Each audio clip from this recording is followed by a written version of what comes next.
جی السلام علیکم. میں پاکستان سفارت خانہ روم سے آپ کی خدمت میں سفیر پاکستان حاضر ہوں. میں عرض کرنا چاہتا ہوں کہ جو کشتی کا واقعہ پاکستانیوں کے ساتھ پیش آیا ہے کلابریا کی کوسٹ پر، وہ تقریباً 9 گھنٹے کی مسافت پر تھا، اور کل خبر ملنے کے بعد اور حالات کا جائزہ لیتے ہوئے شام ہی کو یہ فیصلہ کر لیا گیا کہ ہم اپنے ایک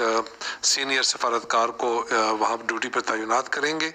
اور وہ تقریباً آدھی رات کے بعد 9 گھنٹے کی مسافت سے طے کر وہاں پہنچ گئے تھے. آج صبح انہوں نے اہم ملاقاتیں کیں، اور وزارت خارجہ اور وزارت داخلہ اٹلی کے تعاون سے اور ان کے سیکیورٹی کے اداروں کے تعاون سے ہمارے سفارتکار کو کونسل ایکسس دی گئی، اور اس کے بعد انہوں نے اس میڈیکل کیمپ میں جا کر ان پاکستانیوں سے ملاقات کی جن کو بحفاظت سمندر سے نکال لیا گیا تھا. ان کی کل تعداد 16 ہے، اور ان 16 پاکستانیوں کے جو سروائیور ہیں یا جن کو بحفاظت نکالا گیا تھا، ان کے مطابق 4 پاکستانی ساتھی ان کے ابھی لاپتہ ہیں. تو لہٰذا کل تعداد 20 ہوئی، جس میں سے 4 لاپتہ ہیں، اور 16 جو ہیں ان کو ہم نے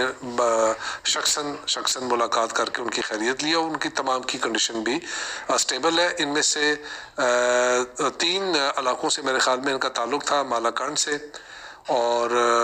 حافظ آباد سے، گجرانوالہ اور گجرات سے. اور اس کے علاوہ ہمارے جو آفیسر ہیں ان کو احکامات دیے گئے ہیں کہ وہ وہیں پر آج کی رات ٹھہریں، تاکہ ہم یہ امید کرتے ہیں کہ کل تک انشاءاللہ جو 4 لاپتہ پاکستانی ہیں ان کے حوالے سے ہمیں کوئی معلومات مل جائے گی،